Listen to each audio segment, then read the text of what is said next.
Rakdos has returned to the Tainted Grail, bringing you a voice over of one of our runs, a difficulty 14 Necromancer run. And while recording this, I realized this would be a phenomenal game to demonstrate exactly how to play the Necromancer. First off here, I'm going over my starting minions. Start off with the Abomination. Honestly, I would say that the Abomination or the Worm are your good options. You can pick the Golem to be incredibly safe, but as you'll see here, I feel as though being more aggressive on this particular class rewards you a lot more. I grabbed the quest card in the very beginning, and you see there I pick up Lust. You don't necessarily need Lust, but when it turns into Deadly Lust, it becomes very important. It becomes very powerful for what the Necromancer can do. And I already have a game plan here. I've built this Necromancer a couple different times now. The first time I stumbled upon this build on accident. Having taken Lust, actually, it allowed me to create situations where I was getting plus 600% damage in a turn. So just basics of the Necromancer here. You're going to start off with your selected summon minion. As you can see, the little squishy Abomination over there. And you want to sacrifice them. The Necromancer gets their ultimate charges by sacrificing minions. So every time one of your minions is sacrificed, you will gain an ultimate charge unless you have passive abilities that augment that. And when your ultimate is fully charged, you will be able to transform the Necromancer into a Lich. The Lich will have its own cards and can add cards to its deck through passive abilities. These cards are very powerful, and in general, you want to turn into the Lich as much as possible. There are some very degenerate things you can do as the Lich that might not be obvious at first glance. I'm going to try to show them to you. So here you can see we're trying to sacrifice as many of our minions as we can. Keep in mind, your minions are most powerful when they are ethereal. You do not really want many of your minions to be living if you can help it. The longer they're ethereal, the more powerful you will be. They do have uses in their living forms. Sometimes it's necessary to play the Golem because he redirects hits. All of the enemies will attack him before they hit anyone else. Sometimes it's necessary to throw him out when facing massive damage, but typically he's only really useful in the first area. I have found if you're building your Necromancer this way, the right way, you should be able to kill every single enemy on the screen in the first turn. Every turn, every fight, boss fights included. Yeah, this Necromancer ends up going kind of out of control. So talking about the choices here, I picked the activate a minion for 0 card because we want to activate our ethereal minions as much as possible. And here we're given an interesting choice between passives. We can have our worms hit an additional time. We can have our Archfey give us more charges, which is what I end up going with. The third one, being at full charges, is not often something that happens because typically when you are at full charges, you just straight transform. There isn't a lot of reason I've found to not transform into the Lich if you're building in a particular way. You do want to transform into the Lich as much as possible.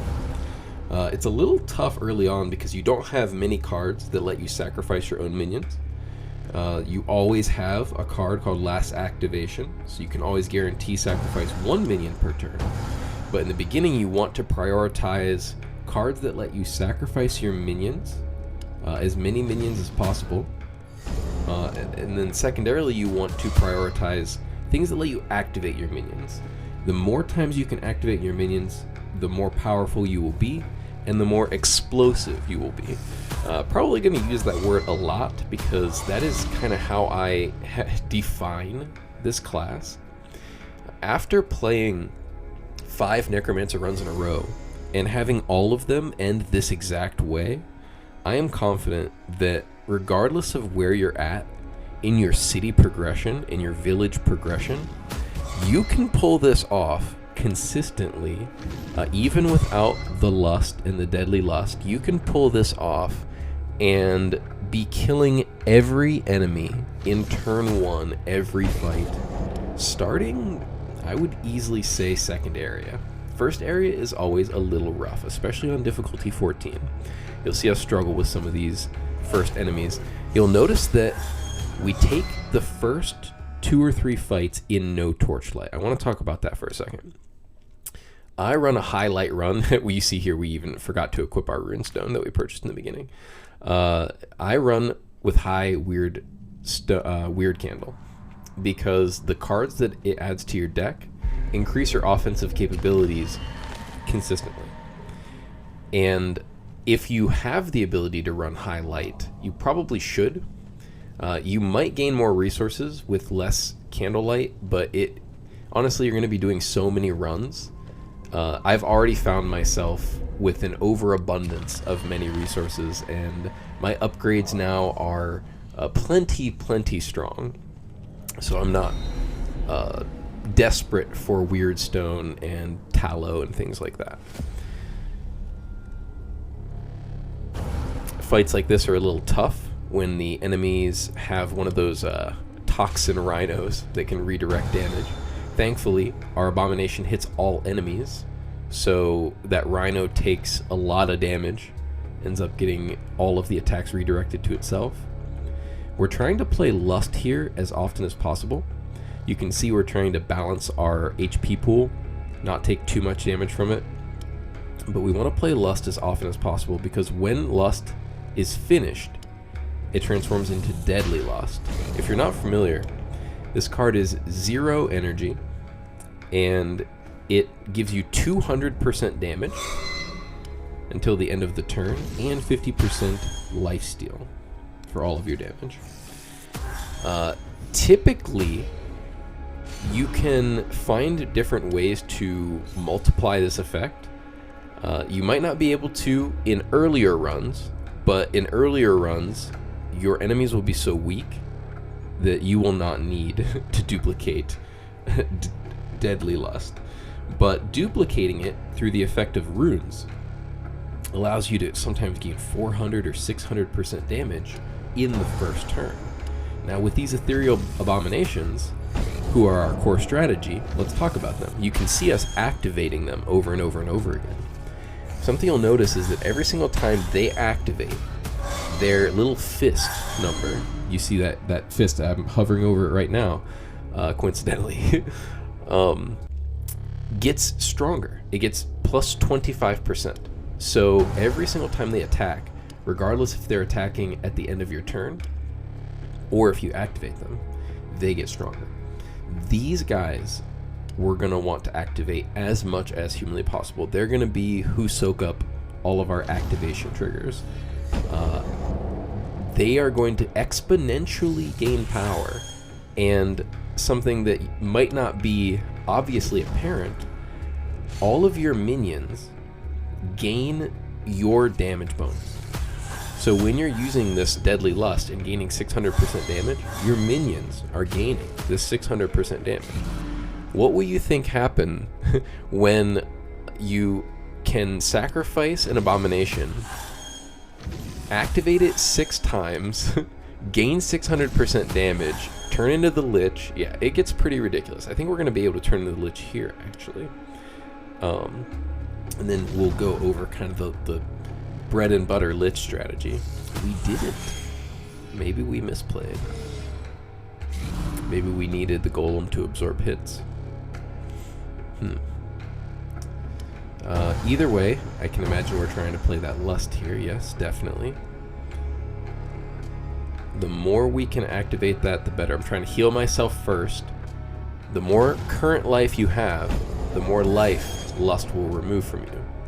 hence the faster you will be able to kind of level it up into its final form. Here's the Lich form. Now, the bread and butter combo is duplication power steal. Remember this, duplication power steal. My abomination is doing 14 to 20. I'm going to duplication power steal, which is going to reduce someone's damage by 100% and increase mine by 200%. Now, the damage might have shifted there from one target to the other. It looks like it did. Now it's hitting the target with 75 armor. This is also something very important to remember. The damage numbers on your minions are very misleading. You have to kind of intuit who your minion is attempting to attack, because that 9 to 14 was definitely the damage on the right hand minion, the healer, and not the minion with low armor there, who clearly took more from that hit. And sometimes they just randomly swap who they're targeting, quote unquote, in the middle of a fight without you playing cards to trigger it. They'll literally just decide to target somebody else. It's kind of interesting. Got a lot of energy here from some of the talents that we took and some of the cards that we played. We're going to just keep triggering our abomination. That is the win condition. And the Fae is a very good summon. Use the Fae often. I underestimated how good the Fae was. The Fae will heal you, so every time that you're damaged, you can throw out the Fae, have it be your only minion, and it will promote itself, so it won't ever die unless it gets attacked. And then it will just heal you. So he's going to heal me right now for 8 or for 10 because he promoted himself. And now, since I sacrificed a minion, I get to turn into the Lich. You will always see me duplication power steal, duplication power steal. The damage you do from this combo is ridiculous. It also keeps you safe. Now look at the damage on my abomination. Now my abomination, not even super high, 77 it can trigger for. Now we're really starting to come online. In the first area you can already see. Now we take power compression here really thinking it's going to be baller. It ends up being a little bit harder to use than I anticipated, but it does come in handy sometimes. Like I said, focus any cards that allow you to sacrifice your minions. I saw the word sacrifice on there. I'm like, you know what? Let's do it. At first I'm like, we're going to save this till we're hurt. And then I look at my life. I'm like, oh, we're actually hurt. Turn right back around. And I suppose this is a little bit too late to advise that there will be storyline spoilers throughout this. I'm not going to fast forward or cut anything. This is just going to be a straight through commentary, hopefully. So, and as you can see with the high candlelight, we're gaining phenomenal cards that deal tons of damage. That was a 200% damage bonus this turn for free. So that's kind of, this turn is going to kind of be like what it's like to have Deadly Lust. You know, we gain a bunch of damage. Now look how much our abomination is already doing in turn 1. I should have used that armor reduction first and gained even more damage from this, but look, if I would have used the armor reduction before I did anything, I would have been able to clear in turn 1 already. And I didn't have Lust, but the weird card from the candlelight helped a ton there. Get my life up, use Lust, try to suck as much life away from myself as possible. I'm looking at power compression, I'm like, might never be able to play this. No, I don't think I realized that yet. I realized that like 6 fights in. Something like that. But yeah, we win. And our abomination had 2 more turns left of fighting. And we had the Lich after that.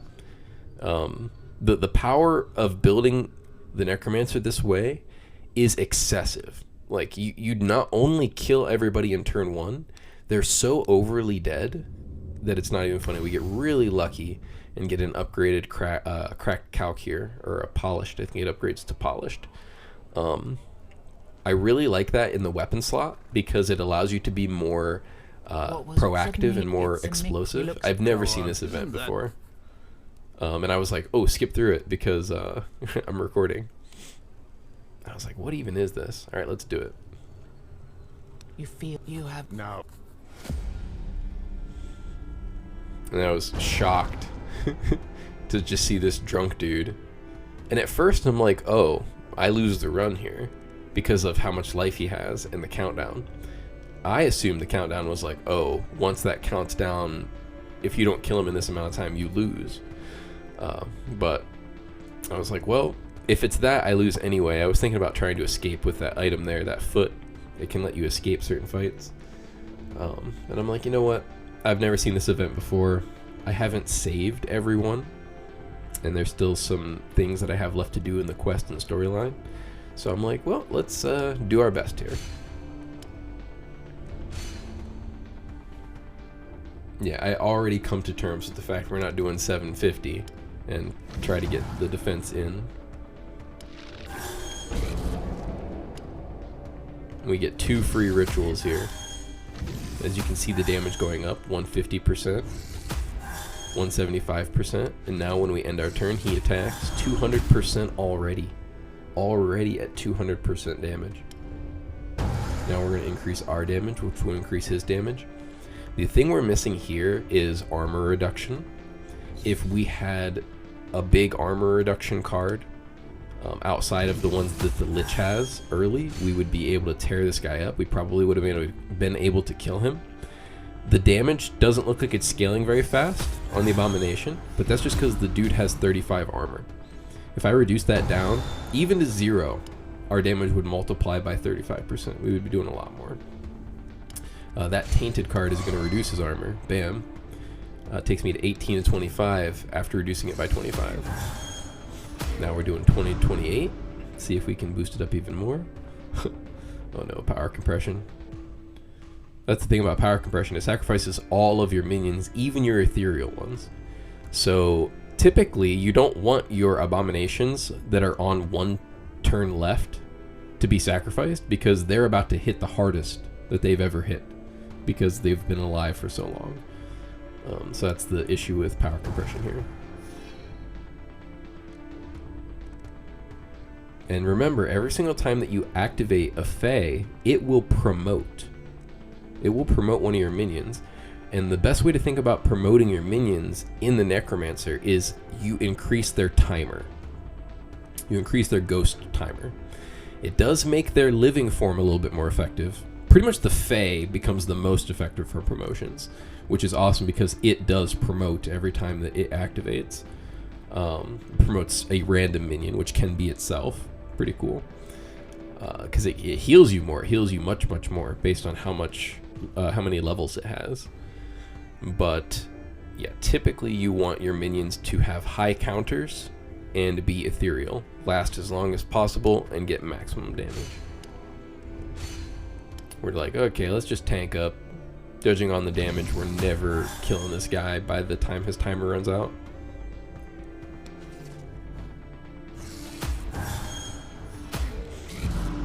They just used the model animation from that like hulking fly monster.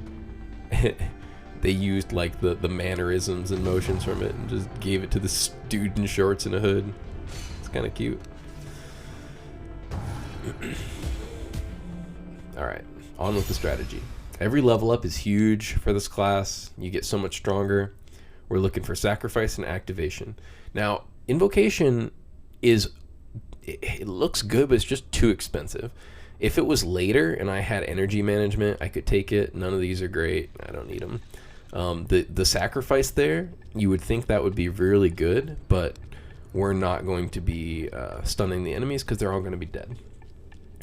You can see the certain Lich cards that you can add to your deck. That one there isn't awful, but nothing is stronger than your sacrifices giving you an additional runestone charge. And I really dislike how that's worded, because it says runestone charge, which is not what you would immediately think is an ultimate charge. And other classes are worded ultimate charge when they are granted ultimate charges. It is specific. So the first time I came across that passive, I didn't even want to take it because I didn't know what a runestone charge was. This game is so new, there's not that much information. I googled runestone charge, there was nothing. So I didn't take it. And later, when it didn't matter, I took it and realized how OP it is. So now every sacrifice that I perform counts as 2. I now have to sacrifice twice as few. Now all I have to sacrifice is 3 minions, and I can fully charge my ultimate and become the Lich. You can see the generic strategy. Just get out the Ethereal Abomination and start activating it. Power Compression's like, hey man, what's up? You want me to kill your Ethereal Abomination that you're trying to stack? What, you'll have no damage after that? No, just do it. Side note, that protection card and sigils in general as the Necromancer class, avoid them. I do not care what they say. Do not be tempted into picking a sigil, and swiftly remove protection from this deck. Sigils are enchantments for your minions. They go on them and buff them, and they'll activate depending on the sigil. They do not carry over when your minion dies and becomes ethereal, and ethereal minions cannot have sigils placed upon them. So because the bulk of your power comes from your ethereal minions, and they can't transfer over, there is no reason to run any sigils as a Necromancer. Heed my warnings. Okay, I can easily Lich here. I have 2 damage dealers. And when you Lich, all of your minions that are alive are sacrificed, and you draw more cards based on how many minions you sacrificed, or you should. Sometimes this ability is a little wonky. I've noticed that sometimes I don't sacrifice any living minions and I draw max cards. It's also supposed to affect your damage that you gain based on how many living minions you sacrifice, but I haven't seen it do that either. I've noticed just like a flat 100% damage increase no matter how many living minions I sacrifice. I could be wrong, but I would pay attention to this as you're playing the Necromancer. Just be aware of these things. You're noticing that the power of the duplication, power steal, and armor reduction cards, it's getting silly. We're not even out of the first area yet. If you have food for that cat, definitely feed it. That gives you 20 max HP. At first I thought that was just a heal, and both options were a heal. I'm like, oh, this is silly. But no. Give the cat food. Fight one of our little buddies here. One of our fellow Abamos. Still lusting as much as possible.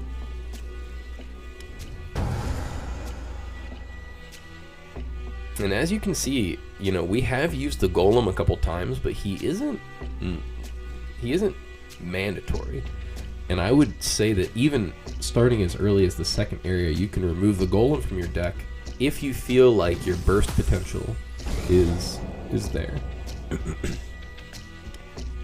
Which really comes in at level 10. Level 10 is when your burst goes out of control. I do believe we hit level 10 in this first little segment here, this first video. This run ended up being 3 hours total, like 2 hours and 50 minutes. I was playing pretty fast, and a whole hour of that pretty much was the true final boss. The true final boss fight is... I don't want to spoil anything if you don't want to know, but I will just say that it is a fight where your results are scored on a leaderboard. And I, at the end of this run, scored in the double digits, let's just say, on this leaderboard. So I was super proud of myself, super happy. This is difficulty 14. And the build does not struggle. It absolutely tears up. Beginning a little shaky, but it just takes the right passives, and level 10 is a huge power boost. Switch into the Lich, duplication power steal. Look at the damage. Look at that. Yep, more cracked calcs. We always want those. We want as many of those as possible. We would love to get that to the 3rd level. As you... Yeah. Florist. It's okay to grab Sage. It's not, like, necessary. If you are definitely planning on removing the Golem, I would say grabbing Sage is pretty good. I, at this point, did think I was removing the golem, so I grabbed the sage. I don't think I do end up removing it, though. That's a great power compression right there. That's when power compression is real good. When it can kill, when you only have living minions, right? You only have living minions. It's not going to kill anything ethereal. It got me double abomination. I was able to easily tank the attack that was coming in. Now I can just go all damage. This is turn 2. I get the Lich. I'm able to do this because my I didn't draw very many cards there because I didn't sacrifice dudes. But this is the damage that we're looking at already in turn 2. We do not have Deadly Lust yet. We're already killing fights in turn 2. Checking the stuff here. Oh, yes. Let me talk about this card. 2 cost. Activate a minion for every minion you have. Godless. I was hesitant to take it when it first popped up because I'm like, you better count ethereal minions. Man, if you don't, I'll be sad. Casted the card. It totally counts ethereal minions. So that's 2 cost, 4 activations. That increases the damage of your abomination by 100% for every subsequent attack. And hits 4 times. It's really good. It's also really good if you can duplicate it. Because then it becomes 8 activations and 200% increased damage for subsequent hits. You can see where this is going. I'm just excited for you to truly see where it goes. Unfortunately, you're going to have to hang out with me and listen to me for another at least an hour. At least. Till we get to the real juicy power. Yeah, we're still... These guys are still kind of scary. I'm still, you know, making sure I'm not leaving myself super open. Here I get to activate twice because I have 2 minions out. I decided that's the best course of action. Just really try to get my power online. Take those hits.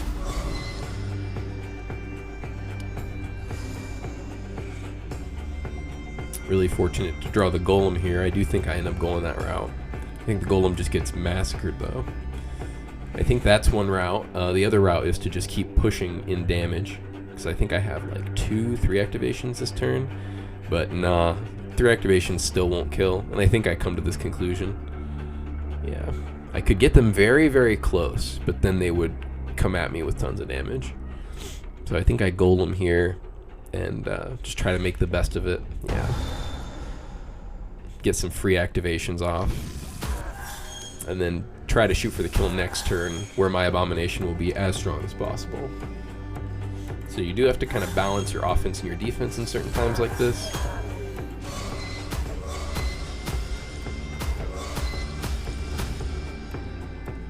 And power compression's just sitting there like, are you ready?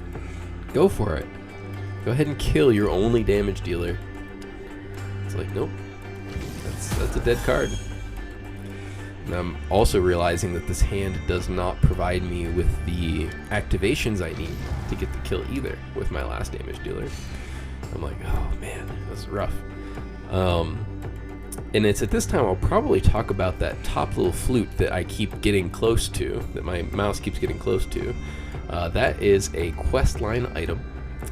The wooden flute, and it has many different modes. There will be a point in the story where you can select what you wanted to do. The mode that I've selected is it gives me 2 blocks for a single turn. There we just get wiped out so bad. Yeah, this fight's really tough. So 2 blocks for a single turn. There's a lot of different things it can do, like I said, but I prefer that. I get so lucky here. I win this fight by the skin of my teeth. I'm like, oh snap. I'm doing 3 to 6, dude's got 5 life. I need to high roll here. If I don't kill.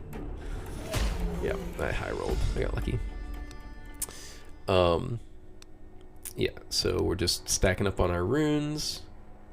That's also a very good rune. Getting 4 base damage is awesome. Any opportunity to get base damage in this game, do it. On all classes, but especially the Necromancer. The Necromancer will have access to so much percent damage scaling that you want base damage so that percent damage is more impactful. I could explain that in many different ways. Leave comments down below if that doesn't make sense to you. But that is the gist of it. Keeping our candlelight high. Sometimes these little wispy dudes in the middle are kind of annoying. They ignore damage. We throw out the lust right away. Give them minus armor, which is going to increase our damage by a ton. Unfortunately, we did not get any other minions. The other huge important thing about the Necromancer and playing like this is that it's not going to work unless you remove a lot of cards from your deck. You will need consistency. You're going to need to draw very similar hands to get this one-shot first turn thing going. So removing cards from your deck is very important. Your priorities are, the very first card you need to remove is that Sigil, Protection. That's the very first card. It does nothing for this deck. Truly a dead card. Then you have your choice of barriers, which I would remove first, promotions, which I remove second, and then rituals, which I remove last. But all three of those card types, you do want to eventually remove every version of those from your deck. Rituals, you might want to keep like one ritual, but depending on if your deck has a lot of other activations. Because activating your minions is just that good.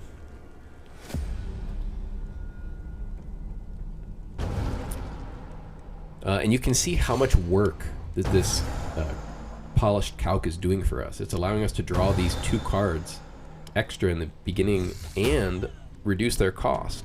And it's just so important that we get a bunch of minions out, sacrifice as many of them as possible, and activate as many of them as possible in the first few turns so that we can create our damage engine and just scale exponentially.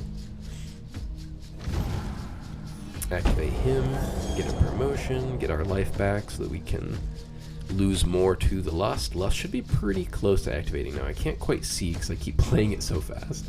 But yeah, we should be getting close to switching it over to Deadly Lust.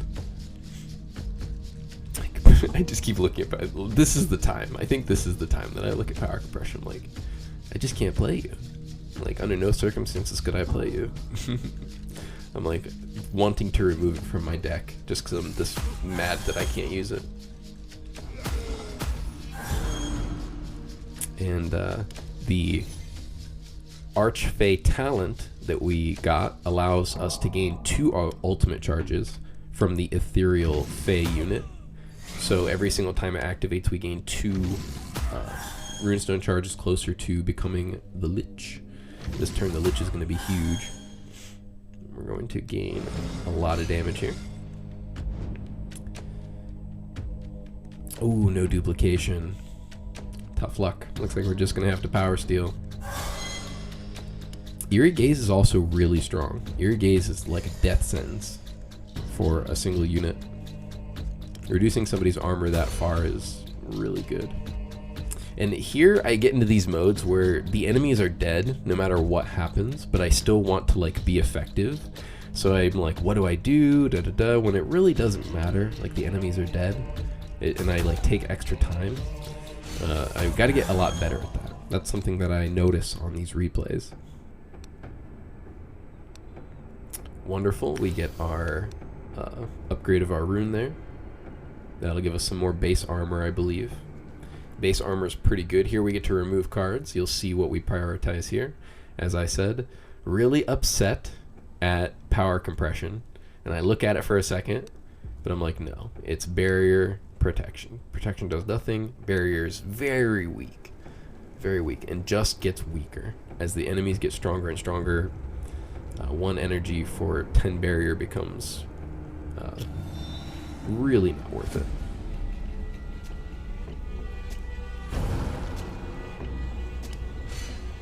Candlelight High, we got an awesome weird card.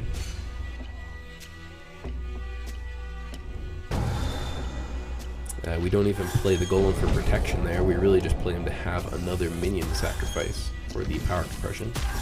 Power compression doing something. Can't play last activation here because obviously we want to keep the abomination around. We want to stack up as many minions as we can first.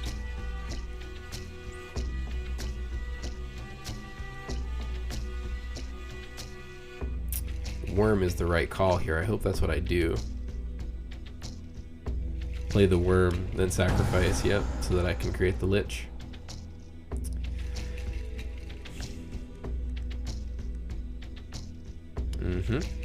Yeah, it kind of doesn't matter who I sacrifice, but last activationing him does let me get a free promotion, as you saw. He promoted the worm there. And then the worm gets killed to the ultimate. And we duplicate.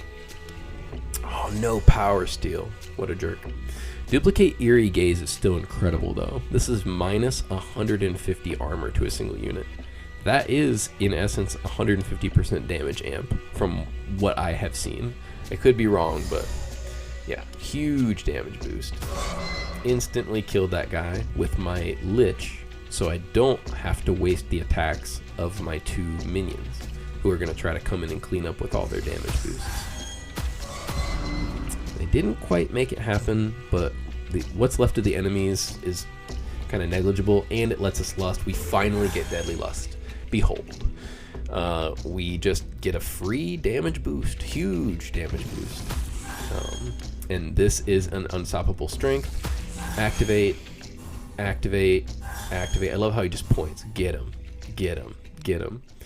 So there was truly no hope that any enemies left there were going to survive and deal damage to me. Here, when you get to this guy, maximum damage increased by 3 is the best for the Necromancer, I think. I could be wrong. I honestly haven't tested the other ones, but they really don't seem like they would benefit as much. And I tried to clear out as much as I could because you really do want to take the hit me with all you've got option when you run into this guy. If you are strong enough to take this fight, you get a legendary runestone.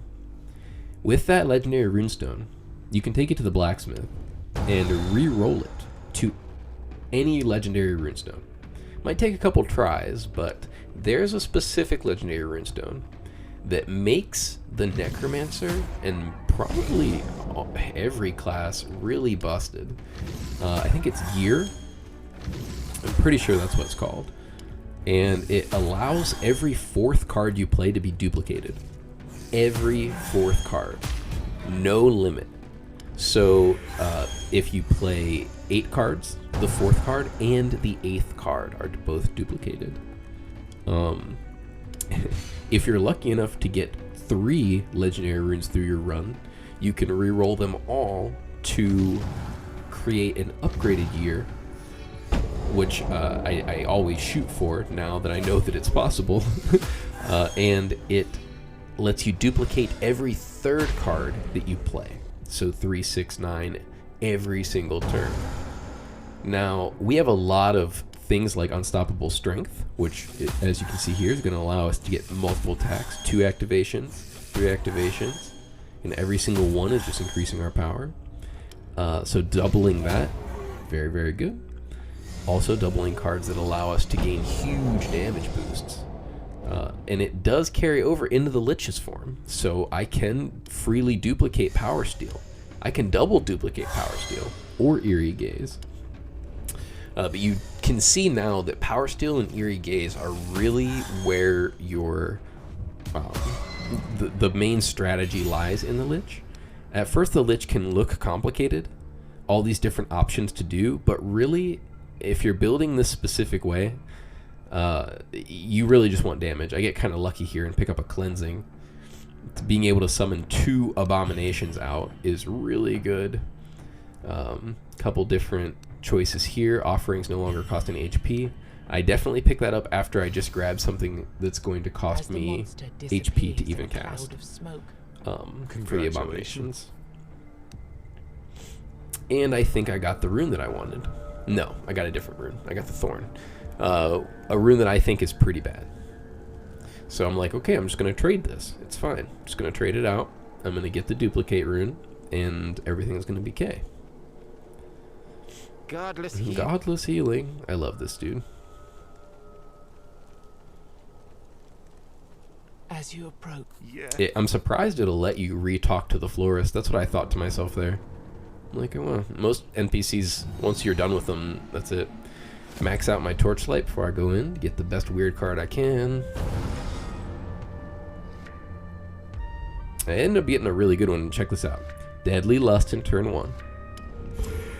And Tainted Force. 500% damage. Now, all that's left is to transform my Abomination and activate him until the sun goes down. And that's it. That's the whole strategy. I get a triple minion power compression here. Really good start. And that allows me to immediately Lich in turn 1, which is what we're looking for. We need 3 sacrifices to make that happen. We didn't get Duplicate, but we do get Power Steal. So we get even more damage percentage, and we can Eerie Gaze to reduce middle guy's armor to make sure he dies first. In this fight, that middle guy needs to die first. Absolutely needs to die first.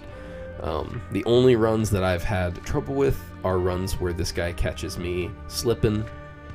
And this is where the flute is very useful. 2 blocks here is great. It's going to stop almost 100 damage between those 2 dudes, maybe even more. Last card here, I probably should Energy Wave, but I think I Tongue of Fire. Tongue of Fire is fine. Just do a little bit more damage to the middle guy. And then threaten him. He honestly could die here if the worm hit the right targets. But that is how much damage you can do in a single turn. Normally, the Necromancer struggles with this fight because the worm can't focus fire, and it's kind of hard to build up the Abomination as big as he needs to be unless you are focusing it. So if you start with the Golem here, you know, as a Necromancer, and you run into this guy, you're going to have to wait till you get the Abomination card, which could be a couple turns. You're going to have to hope that you can get it out and get it big enough, and the whole time that dude is buffing his allies, you know, going crazy, killing dudes. Yeah, it can be a mess. That's why I really think this is the true way to play the Necromancer. The burst damage route. End up getting my charges off here. Double summoning.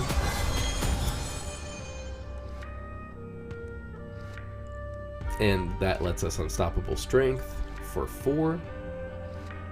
And we can even Dark Rites after that. This is one of those times where I have the kill and I'm just like, why? I don't want to. Like, I don't know what to do. Activate. Activate. Yeah.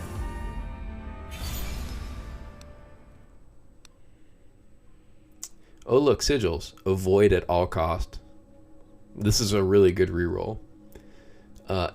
And Magic Wind is even better because I do not spend life from that talent that I took. So this is just a 1 mana activate all minions, and it has ability. So it's going to remain in my hand and not take up a true slot in my deck. When you hit treasure piles, you're looking for armor and weapon runestone slots only. If you aren't offered those, then you can consider the other options. But runestone slots are infinitely more powerful than all of the other options, simply because runestones are very, very powerful. Any runestone ability is going to outshine those non-slot upgrades. And this becomes very apparent and obvious. This is probably something that's pretty known, but just putting it out there. Here we're fighting the boss. This is the very last fight of the video, and this fight is not as hard when you go this route. I can't even imagine what this fight would be like starting with a golem, but here I get to start with so many abominations, and their damage funnels into that guy with the shield. He becomes a huge issue for certain decks because you can't really focus fire the other units, and those 2 dudes on the right stack up their damage pretty high over time. So with all of the barriers that the dude on the left can create and the healing that little gremlin-y skeleton dude, it can be a little tough. But as you can see, like, he's just getting wrecked. He has so much armor, and all of them have so much armor. That is their only saving grace. If they did not have that armor and the super high life pool, I notice that the life pool, every single difficulty, is getting higher and higher and higher. There was a time when that dude on the left had 300 max HP. I remember it vividly. So, yes, the enemies do scale up, but with your town upgrades and with learning the game, I believe that the player scales way harder. Just with the items that you're able to acquire. Like right now, I'm not utilizing items very well, but items in this game are super powerful. Always in boss fights like this, do not hesitate to use your items. I know you're out there listening and you're ending the runs with huge inventories full of super powerful items. I know it. Every run you're ending your runs and your whole inventory is just full of 100% damage for multiple turns, throwing knives, all this different stuff. Just use it. Before boss fights, switch out to super powerful things like overcharged runestones. Those are really good because they give you a full ultimate charge. There is a salve of some kind that gives you a damage boost. All of the bombs and the acid vials are great because they reduce enemies' armor to give you huge damage multipliers. So if you're struggling, don't hesitate. Definitely use those. Here we almost have Big Shield Boy down. I think we get him down this turn. Our minions took a couple hits for us, as you saw there. They tanked. We'll get our promotion and our heal. Get Lich mode online. Power compression's laughing in our face.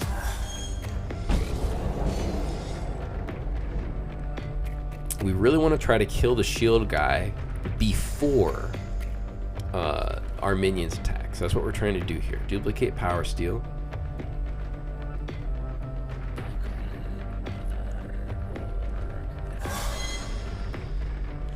And really hoping the energy wave does the job.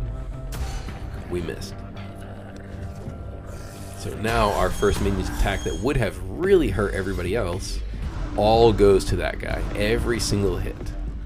Sadness. But it's alright. We have the damage to finish this.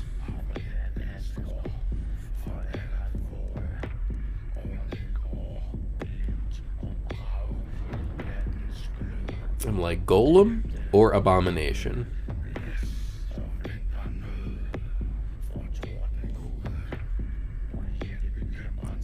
And because the enemies are doing area of effect attacks,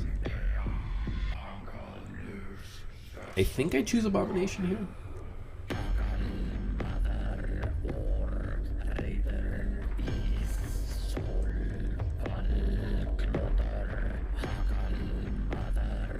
Pretty sure. Yep. We just need the damage. Become a ghost. If I can activate... Yep. If I can activate the Fae, who will give me an ultimate charge, I know that I can Lich again. And so it becomes very easy to enter the Lich form every single turn. And if you already know what your goal is, which is to just increase your power, reduce the enemy's power, and to reduce their armor, all of these cards that have all these weird, different situational effects, it becomes less of a puzzle. It becomes a very clear plan.